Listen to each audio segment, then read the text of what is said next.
Je suis Aline Pelletier, je suis directrice de l'Observatoire volcanologique du Piton de la Fournaise et je suis également physicienne du globe à l'Institut de physique du globe de Paris, qui est donc l'institut en charge de la surveillance des volcans actifs français.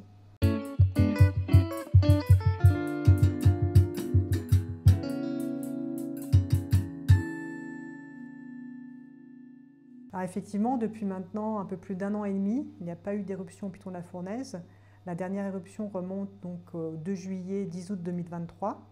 Et depuis, c'est un petit peu le calme. Même s'il y a eu des remontées de magma, ça on peut le voir grâce à nos instruments de surveillance, il n'y a pas eu d'éruption en surface. Donc ça peut paraître long, notamment pour les Réunionnais qui sont très friands du spectacle du Piton de la Fournaise. Mais quand on regarde l'historique des éruptions du Piton de la Fournaise, depuis notamment les 100 dernières années, en fait on voit que le Piton de la Fournaise a ce qu'on appelle des cycles éruptifs qui durent en moyenne une dizaine d'années et qui sont entrecoupés par des phases de pause de 3 à 6 ans. Donc actuellement, il semblerait qu'on soit rentré dans une phase de repos. Et ça, on a pu le confirmer grâce à l'analyse des échantillons de lave qui sont émis lors des éruptions. Donc en fait, à chaque éruption, l'observatoire va aller échantillonner de la lave. Et après, au laboratoire, on va regarder sa composition. En regardant notamment les rapports du strontium, on peut voir où cette lave se situe dans un cycle éruptif. Et par exemple, lors des dernières éruptions de 2022 et 2023, on a pu voir que ces laves étaient très pauvres, avec des rapports très faibles en strontium, et ce qui montre en fait qu'on a un petit peu vidangé le bout du bout d'un batch de magma et qu'on se situe donc dans une phase de repos et qu'il va donc falloir patienter très certainement plusieurs mois ou plusieurs années avant d'avoir une nouvelle remontée de batch de magma très profond. L'ensommeillement d'un volcan comme la fin d'une éruption, c'est toujours très délicat à anticiper. Autant c'est facile à voir quand est-ce qu'une éruption arrive. Alors, parce que lorsqu'il y a du magma qui remonte, il y a des signes qui montrent, qui suivent cette migration de magma ou cette accumulation de magma dans un réservoir. On a des tremblements de terre, on a le gonflement du volcan, on a du gaz qui s'échappe. Donc tout ça, on l'enregistre avec les capteurs ici à l'observatoire volcanologique.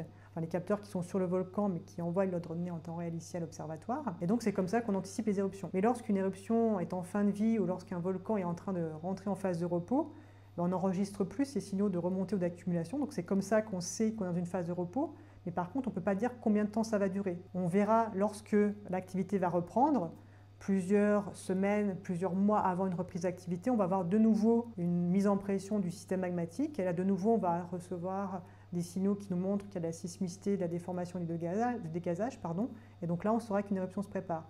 Mais quant à estimer une période de repos, ça, malheureusement, c'est très compliqué, on ne peut pas le faire. Alors, effectivement, les précurseurs, on les voit lorsque les signaux sont assez importants. Donc, il peut y avoir des signaux très faibles en profondeur qui ne puissent pas être vus par nos appareils de mesure. Mais dans ce cas-là, ça veut dire qu'on n'est pas encore dans une phase de réveil très important. Après, lorsque le magma va se rapprocher de plus en plus près de la surface, et notamment va s'accumuler dans le réservoir qui est sous la surface, on sait que sous le cratère sommital, le cratère Dolomieu, on a un réservoir magmatique. Et donc là, normalement, ça a été le cas pour toutes les éruptions depuis que l'observatoire existe, on va avoir des signaux avant-coureurs qui vont nous dire « Attention, là, il y a une éruption qui se prépare puisqu'il y a de la sismicité, il y a un gonflement du volcan et il y a un dégazage. » Alors ici, à l'Observatoire volcanologique, on a installé sur toute l'île une centaine de capteurs, parce qu'on surveille à la fois le Piton de la Fournaise, mais également le Piton des Neiges et la sismicité sur l'ensemble de l'île. Et donc sur ces centaines de capteurs, on a d'abord des sismomètres, donc, qui permettent de voir donc, les séismes, les tremblements de terre. Donc, ça veut dire que des fois, on a des contraintes dans la croûte, et donc on a des failles qui se réactivent, ce qu'on appelle les tremblements de terre. Donc on a des sismomètres qui mesurent ça. On a ici les enregistrements en temps réel qui arrivent. On a également des capteurs de déformation, donc qui peuvent permettre de voir si le volcan gonfle. Donc lorsqu'il y a un apport de magma, le volcan va gonfler. Pendant une éruption, en général, il dégonfle. Donc ça, on le voit avec des GPS, notamment des GPS haute résolution qui permettent de voir au millimètre près comment le sol y bouge. Des inclinomètres qui permettent de voir les variations de pente. Et des extensomètres qui sont des espèces de pieds à coulisses qui permettent de voir les fractures qui s'ouvrent. On a des fractures préexistantes au sommet qui sont équipées par ces appareils de mesure et on peut voir donc l'ouverture des fractures lorsque le volcan gonfle. Et enfin, on a des appareils qui mesurent donc la concentration en gaz à la fois dans le sol et dans l'air pour mesurer donc ces gaz qui sont associés donc au magma qui remonte.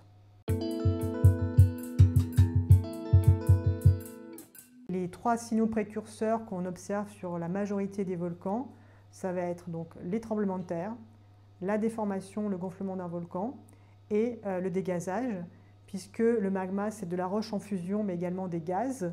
Et lorsque le magma remonte, notamment, il y a le CO2 qui va partir beaucoup plus vite vers la surface. Et donc, lorsqu'on a des anomalies de CO2 en surface, ça veut peut-être dire qu'il y a du magma qui remonte. Et lorsqu'on a ces 3 précurseurs qui sont enregistrés par les appareils de mesure, ben on sait qu'il y a du magma qui remonte et qu'une éruption est probable à plus ou moins brève échéance. Sur les appareils, on va dire in situ, donc qu'on installe sur le terrain, ben, l'avènement du GPS, par exemple, depuis la fin des années 90, a permis donc de voir de manière beaucoup plus précise les gonflements du volcan. Et depuis, on va dire, là aussi une vingtaine d'années à peu près, l'avènement du satellite. Maintenant, on surveille également les volcans par satellite, que ce soit des satellites géostationnaires ou des satellites qui ont une révolution autour de la Terre, et qui permettent de surveiller de manière plus globale les édifices volcaniques. Donc, par exemple, ici à La Réunion, on utilise beaucoup ces images satellites avec des laboratoires et des universités partenaires de l'observatoire et qui permettent donc d'avoir des déformations de la surface du sol sur de grandes emprises, de suivre les panaches de gaz, etc. Alors ça, c'est l'expertise de nos équipes, puisqu'ils n'ont pas la même signature. Donc ici, à La Réunion, on peut avoir ce qu'on appelle donc des séismes volcanotectoniques. Donc ce sont des séismes qui sont localisés en général à faible profondeur sous le volcan, qui ont une signature vraiment typique. On a des séismes qu'on appelle locaux, qui sont liés à la sismicité on va dire, locale, notamment au poids de l'île. Souvent, ce sont les séismes qui sont ressentis à La Réunion. On enregistre également ce qu'on appelle des téléséismes, qui sont des séismes qui peuvent avoir lieu à l'autre bout du globe, mais les ondes vont venir jusqu'à La Réunion et vont traverser et faire le tour du globe. Et donc, on va pouvoir les enregistrer sur nos appareils de mesure. Et donc, ça, ce sont nos sismologues qui permettent donc, grâce à la signature des séismes sur nos sismomètres, nous dire si c'est ça un séisme d'origine volcanique, locale, régionale ou plus globale des téléséismes. Pour nous, le Piton des Neiges n'est pas du tout éteint, il est juste endormi.